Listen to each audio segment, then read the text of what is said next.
Hi friends, இன்றைக்கி என்னன்னா ஒரு பழமொழியோட ஆரம்பிக்கலாம்.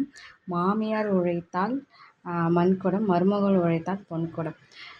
இது வந்து என்னென்னா, ஒரு மாமியார் வந்து அவங்க பசங்க அவங்க வீட்டுக்காரருக்காக சுயநலமாக தான் அவங்க யோசிப்பாங்க. அவங்களுக்காக உழைக்கிறதால அது மண்குடமாகவும், மருமகள் வந்து இன்னொரு வீட்டிலேருந்து வந்துக்கிறாங்க, அவங்க வீட்டுக்கு இல்லாமல் அவங்க வீட்டுக்காக உழைக்கிறதால அது பொன்குடமாக கருதப்படும்.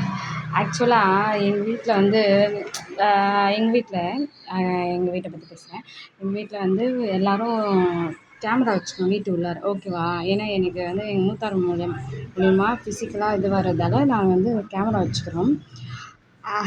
அது என்ன ஆகுதுன்னா, நம்ம எங்கே போகிறோம், எதுவும் நம்மக்கிட்ட வாட்ச் பண்ணிடுற மாரியே இருக்குது.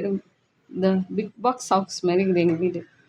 ஆக்சுவலாக பிக் பாஸ் ஹவுஸ் மாரி இருக்குது. எங்கே போனாலும் நம்ம அவங்க நம்ம பார்க்குறாங்க. எங்கே போனாலும் நாங்கள் வந்து கேமரா வந்து எதனா பிரச்சனை வந்தால் தான் ஓப்பன் பண்ணுவோம். அவங்க எப்பவுமே ஓப்பன் பண்ணி வச்சு இது பண்ணுறாங்க, அது பண்ணுறாங்க அப்படியே வந்து இது பண்ணிக்கினே இருக்கிறாங்க. ஆனால் நம்மளை ஒருத்தவங்க பார்த்துக்கினே இருக்கும்போது நம்மளுக்கு வந்து ஒரு மாதிரி அன்ஈஸியாக இருக்காது? அதுமாரி தான் இருக்குது. இப்போ நான் எங்கேயாவது போகிறேன்னா, நான் எங்கே போகிறேன், என் பின்னாலே வராங்க.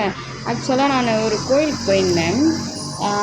என் சின்ன பையன் இறந்துட்டான். அவன் இறந்து அப்போ 3 இயர்ஸ் அதுமாரி ஆயிடுச்சு. எல்லாம் சொன்னாங்க, இன்னொரு கோயிலுக்கு போங்க, நிறைய ஆப்ரேஷன் பண்ணிக்கிறேன், அதாவது இன்னொரு கோயிலுக்கு போங்க, உங்களுக்கு வந்து பேபி வந்து வரும் அப்படின்னு சொல்லியிருந்தாங்க. சரி, நாங்களும் 4:30க்கு ராகு காலத்தில் போய் விளக்கேற்றினோம். இந்த சொந்தக்காரங்களாம் உங்களுக்கு தான் தெரியுமே, பச்சை இந்த மாதிரி சொல்லக்கூடாது, பச்சை இதுதான். அவங்க வந்து என்ன நினைக்கிறாங்க, அவங்களுக்காக தான் நம்ம செய்கிறோம், அவங்களுக்காக தான் செய்கிறோம். அறிவே இல்லை கொஞ்சம் கூட. அந்த படிப்பறிவு இல்லாததால்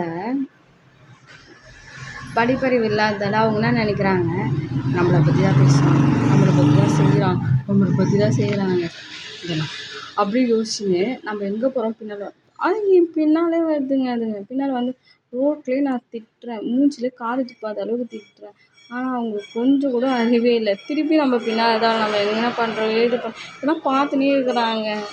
அவங்கவுங்க வேலையை பார்த்துன்னு போனால் அவங்க வேலை முடிஞ்சிடும். இன்னொருத்தங்க வேலையை போய் பார்க்கலாமா?